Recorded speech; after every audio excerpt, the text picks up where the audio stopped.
everybody. Welcome to this workshop covering California performance tests. Really, the tips that I'm going to provide today, it's really one big strategic tip that is deals with an issue where I see a lot of people getting hung up. We are dealing with organization of a PT. First, I just want to introduce myself. My name is Maureen, and I am the founder and creator of BarMD. If I haven't met you, it's nice for you to be here. I thank you for joining me. All right, let's just dig right into it. So the thing that we are going to focus on is in a performance test, one of the tougher things to deal with, is when you get the task memo and the task memo doesn't explicitly tell you what the issues are. Have you guys come across that? Does that freak you out? Tell me in the chat. Have you come across that? That's a hard thing to deal with, right? It's a difficult thing to deal with. So I want to give you all today, I'm going to demonstrate how you sort of figure this out. And I'm going to walk you through it using the the July 2023 California performance test, which I'm dropping in the chat again right now. You can also pull it up online, but I just dropped it in the chat for you so you can grab it from there. You don't really need to print it and follow along, but definitely, feel free to if that's your jam. So we're going to walk through this. Give me an example. I'm going to get it pulled up on my screen here. And I know there's some questions in the chat, and I will get to not in the chat, in the Q&A. And if you don't mind putting the Q&A, any like substantive questions or any like specific questions you want answered, it's helpful to keep everything just sort of right there. So that will help me a great deal if you don't mind. And that way I'll make sure that I get to all of the questions. Also, just as a heads up, everybody, thank you for joining. And because you're joining, how many of you guys have my PT book? Or if you don't have my performance test book? So my performance test books for California is out. You can get it in hard copy. You can also get it just digitally. And because you're here tonight, we're going to send you a little sample of what you can expect too. So that is, and thanks, somebody just said excellent resource. Thank you. So that is something we're going to send you so you can check it out. I'll give you a link also in the chat so that you can, I'll give you a link in the chat too so you can check out the description, etc. All right, I'm going to get this PT up on the screen. And I'm going to do this on my iPad so I can mark it up, really treat it like it's the real thing. Every time you do a practice performance test, you should be treating it like it's the real thing, print it out on paper and do it that way so that you can just really get practice doing it how you're going to actually do it in the exam. Okay, so you see I've got my PT instructions and file here. This is In Re Marriage of Burke. One thing I want to point out, just so that everybody knows this is a change that the bar examiners made a couple of years ago, is in instruction 4. Instruction 4 used to be a bit more simple, but about halfway down, instruction 4, they added this. They said, facts are sometimes ambiguous, incomplete, or even conflicting. As in practice, a client's or supervising attorney's version of events may be incomplete or unreliable. Applicants are expected to recognize when facts are inconsistent or missing and are expected to identify sources of additional facts. There's only been one PT where this has really come up so far. There's been another one where I think it could have potentially been an issue, but it's not obvious. It would be just a little extra thing I would throw in. The PT where this happens is In Re Price, and it's in my book so you can see how I dealt with that. But all this is telling you is that if you notice an inconsistency, you need to be prepared to say how you are going to resolve it. I'm not going to get into the details of this tonight. It's not at issue. It's not what I'm talking about. Also, for those of you that have a hard time with a PT, you know that a PT is worth 2 essays. The PT should be like the thing that you can absolutely nail, that you can complete within 90 minutes and know how to get a strong score. It's really key to making sure that you have a solid score because the essays are a little less predictable. I cover a lot about what you can expect in the essays, etc., in my final forecast session, which is 2 weeks before the bar exam. But my Mastering the California Performance Test class is super, super thorough, and it's not too late to join it. We have a lot of people. We had a few people that just joined it today. It's totally fine. So just throwing that out there. We also have our bar essay checkups, which are on Sundays, and it's really a nice practice session for you. So it's a time where it's proctored. There's 3 hours for you to either write 3 essays or do 2 PTs. I give you the materials. And then I go through and I teach. I will talk about what are all the issues you needed to address. So it's a really nice way to have a large group of people. It like creates that stressful atmosphere. So we'll send out information about that in the follow-up email to this tomorrow as well, but just wanted to mention it here. So let's look at this. The first thing we always do is we look at the task memo. And I'll read this, and it says, we represent Wendy Burke in this proceeding for dissolution of her marriage to Harlan Burke. So I always want to identify who my client is. So I like to sort of circle them or put like a box around their name and just make a note here. This is my client. On July 21st, 2023, the family court conducted a trial on the issue of the characterization of shares in the stock of Digital Audio Inc. that had been issued to Harlan before marriage. During marriage, the value of Harlan's digital audio shares increased by $200 million.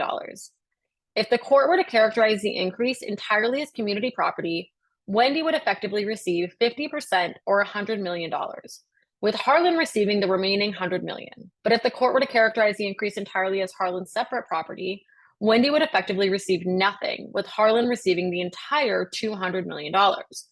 The court has scheduled argument for July 26, 2023. This morning, Harlan's counsel called me and offered to enter into a joint stipulation characterizing the increase in value during marriage of Harlan's digital audio shares as 50% community property and 50% Harlan's separate property, a characterization that would effectively result in Wendy receiving $50 million and Harlan receiving $150 million.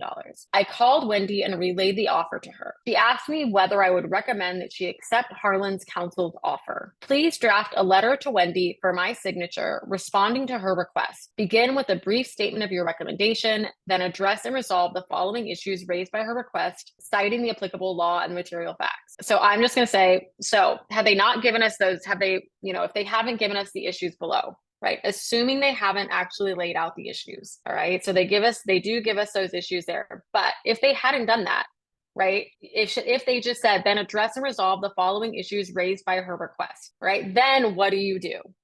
What do you do in that situation? Generally speaking, you're going to get your organization from the library. And you look for rules and you look for analysis. And for each issue that the court analyzes, is an issue in your performance test. So each issue where you see distinct analysis is an issue in your PT. That is a section under the argument section or under the analysis section of your task. And I'm going to show you how that matches this in the end. So I'm going to go straight to the library right now just to demonstrate this. So I'm like, all right, I don't know what the issues are, right? Even though it says them there. So there's just one case, right? This is increasingly common. It used to be that there was multiple cases, but it's been increasingly common that there's just one case. So don't let that throw you off when it's just one. So here we have in re marriage of Rand. One thing, this is another little tip. One thing to keep in mind is I don't read the fact paragraphs in the beginning. I never do that. So I want to just label it as facts and move on. I'm really looking for the procedural history because right after the procedural history is when the analysis starts. In this one, they just get to the discussion here. But if I see case law mentioned above, I might, take a look at it. So here in this proceeding for dissolution of marriage, Linda Rand, this is just facts. I can just label it F for facts or write facts out. In 1974, Charles formed RIC. This is just facts. And it tells me that it's factual background and procedural history, but maybe they don't tell you that because they often don't. Right? They often don't. In 1886, Charles married Linda. This is facts. And the reason we don't have to read this is because all of the legally significant facts will be in the analysis. So if you are spending time going through and trying to figure out all the facts in here, you're going to get bogged down. So between 1986 and 1991, this is just facts. Between 1991 and 2004, this is facts. In 2004, Charles and Linda separated. In 2005, Charles filed a petition for dissolution. So we just call this Jen and Ben, right? Anybody I saw a reference to that today, but let's not. In 2011, this is facts. Okay, so now I see here there's some mention of like, I see Pereira, I see Van Camp. I'm like, oh dear God, don't like dealing with this, but I want to just look at this. So in 2012, the family court issued an order with a statement of decision. The court, one, characterizes Charles's RIC shares as a separate property. So you see here, they called it a separate property. Two, characterized as community property, the increase in the value in his shares between the date of the marriage and his withdrawal from the business in 1991 under Pereira, and characterizes Charles as separate property, the increase in value of the shares between his withdrawal from the business and the date of separation in 2004 under Van Camp.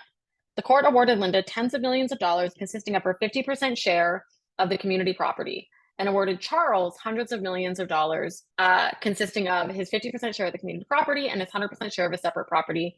It is from this order that Linda has appealed. So now what I'm really doing, so we don't know the issue. So what I am trying to do is I'm trying to identify where are there rules, where does it look like we're talking about a unique issue?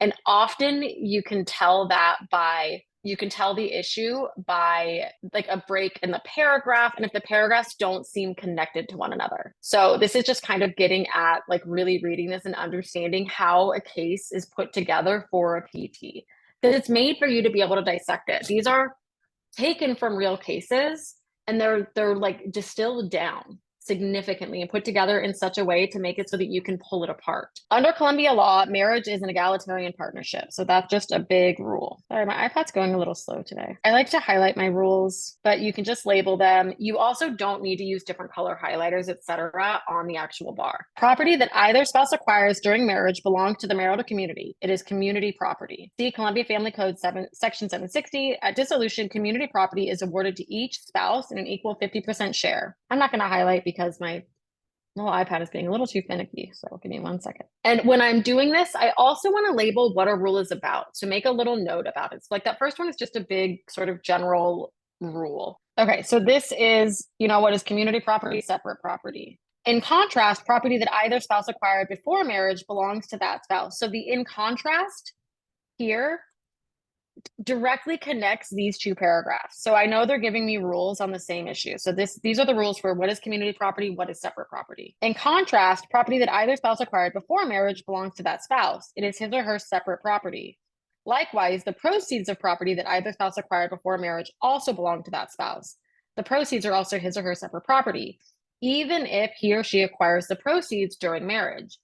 At dissolution, separate property is confirmed in its entirety to the owning spouse. But because marriage is an egalitarian partnership, the but sort of indicates a new issue. Whenever the community devotes more than minimal effort involving a spouse's separate property during marriage, the community acquires an interest in any increase in value during marriage of the separate property, and that interest is community property. So this is more than minimal effort. We'll just say like community acquires interest in SP. So this looks like one issue.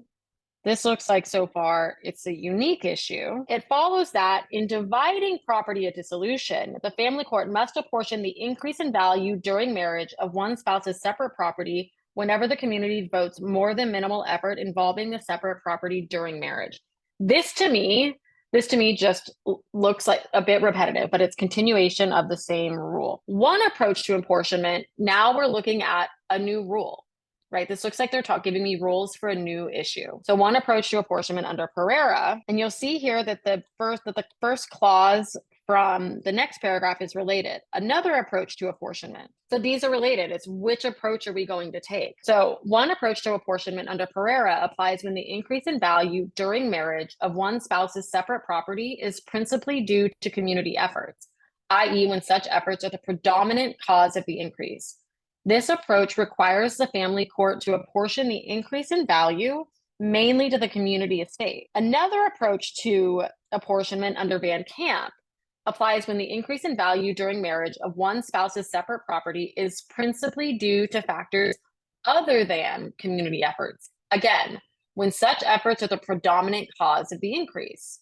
This approach requires the family court to apportion the increase in value mainly to the estate of the owning spouse, with the remainder to the community estate. Finally, and the finally connects it to the other two, because they're like one approach, another approach, it's These are all connected. Although in dividing property at dissolution, the family court is not required to adopt either the Pereira approach or the Van Camp approach, or indeed any other approach. The court must nevertheless divide the property in such a way as to achieve substantial justice between the spouses. So all of this is apportionment. So there's Pereira, we have Van Camp, and we have just substantial justice.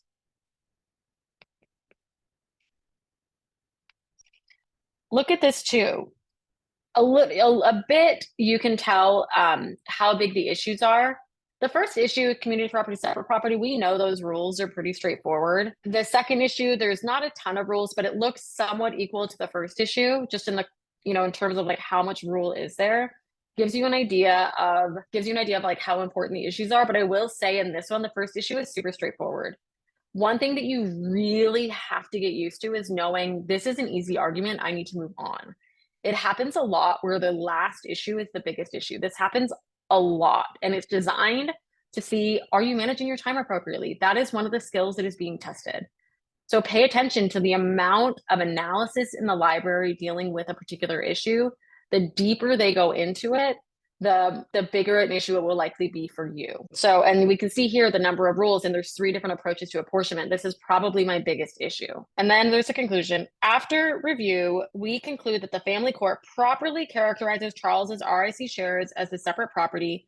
It is undisputed that Charles acquired a share before marriage. So now this is analysis of issue number 1, right? CPSP. You see how little that is? That's an indication that ours is probably going to be pretty little. We also conclude that the family court properly determined that the community acquired an interest in the increase in value during marriage of Charles's RIC shares. So here they're talking about, did they acquire an interest? And you see it's separate paragraphs. The separate paragraphs often, but not always, will break it up into, will be a new issue. So, and we'll see that in the next one too. It is similarly undisputed that the community voted more than minimal effort involving Charles's shares during marriage through Charles's hard work for the business between marriage in 1986 and separation in 1991. Although there is no evidence that Linda worked for the business, that fact is inconsequential, doesn't matter. The community acts whenever either of the spouses acts. The fact that they talk about Linda not working for the business, it's like we're probably gonna have a fact like that, and big shock, we do, right? Like the wife in our case actually did do a little bit of work, but not much. Ton of work raising the family. All right. And then against this background, Linda contends the family court erred by adopting a hybrid. So now they're getting into apportionment. And you see how much there is on apportionment? So against this background, Linda contends the family court erred by adopting a hybrid Pereira-Van Camp approach. We disagree. The facts show 2 separate periods during marriage. The first period between 1986 and 1991 was the Pereira period, during which the increase in value of Charles's RIC shares was principally due to community efforts, i.e. Charles's hard work was the predominant cause of the increase. The second period between 1991 and 2004 was the Van Camp period, during which the increase in value of Charles's RIC shares was principally due to factors other than community efforts, i.e. market forces were the predominant cause. Linda goes on to contend that the family court erroneously subjected her to substantial injustice by awarding Charles hundreds of millions of dollars and awarding her only tens of millions. The court, of course, did not leave Linda destitute. Even if it had, it would not have mattered. Contrary to Linda's assumption, substantial justice between the spouses does not require the court to evenly divide the entire increase in value during marriage of one spouse's separate property. Instead, it requires the court to evenly divide only the portion of the increase principally due to community efforts. That is what the court did. So do you see here how there's sort of like 3 little rules sections and how they're sort of connected or not connected? Do you guys all see that? Please tell me in the chat. I want to make sure you're all following along. I want to hear from everybody in the chat. And then when we switch to the analysis, like, all right, analysis of issue 1, right? And it's so little. That tells us that that's just a little issue. Then second issue, a little bit more analysis. And I'm going to do a rule proof on all 3 of these. I might not do it on the first one because it's so straightforward. Ours said in the task when he acquired the shares before marriage, that's so straightforward. So like there's a lot to get into here. So then acquire an interest, you see the level of analysis, and then apportionment. Remember, I was like, all right, so they do give us the issues. If we go back to the task memo, it says, are they separate property or community property? right? That's issue 1. Did the community devote more than minimal effort? That's issue 2. And how should the family court apportion the increase? All 3 of them. And that's just how it's laid out in the library. They do this constantly. They do this constantly. So that's what I really wanted to show you all today, was really how to figure out how to organize. If you don't know what the issues are and you've got to get it from the library, that's what you do. Also, there's a bunch of different variations on this, just in terms of how, sometimes like in this one, they did like rules for an issue, rules for an issue, rules for an issue. They might do rules analysis, rules analysis, rules analysis. So you guys should practice this. You should practice this. Let me go through some of the questions. So somebody asked me, do I recommend doing the PT first? No. I just do them in the order, because you should be able to do it in 90 minutes. And I just want to do that. I think it's way too tempting to go over if you start with the PTs. Some people do it. I get it. I don't advise to do that. But if you do, like, you need to practice doing that 3.5-hour block. And you should come and practice doing your PTs in 90 minutes in the PT checkup. And I'll also put the link to the class here, because the PT class, I mean, I'm biased, but I think it's really, really good. We have it. You can join live. There's still 3 more classes live, so you can join that there. Also, here's a link to the book. You can't do the class, or if you do if you're in the class, the books are it's like having a textbook for the class. We are going to send out a sample of the book as well. So I'll put that link there. And like I mentioned earlier, we're doing these sessions on Sundays. The next one is this Sunday. Here's the link for all of them if you want to do the sessions. The book doesn't come with the class. Just, it's sort of like, having a class and then having, a textbook with it. The difference between California and MPTs, I think MPTs are a little bit more time constrained. I think they just require just a little bit more. The other distinction is that in California, on every PT, we will see how you will always do some distinguishing and some analogizing. I get into how to do this in the PT class. How to avoid spending too much time on rewriting the rules.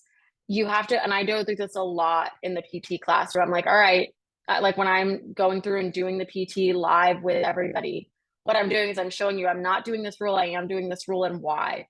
Anything that is repetitive, I show you how to identify if it's repetitive. I show you how to pull out policy, because we don't always include policy. So it's really a skill that just takes practice. But I definitely teach that in the PT class. And then these videos are going to go up on YouTube, I think in the next, I'm not 100% sure when. I have somebody that handles that, but they will be going up very soon.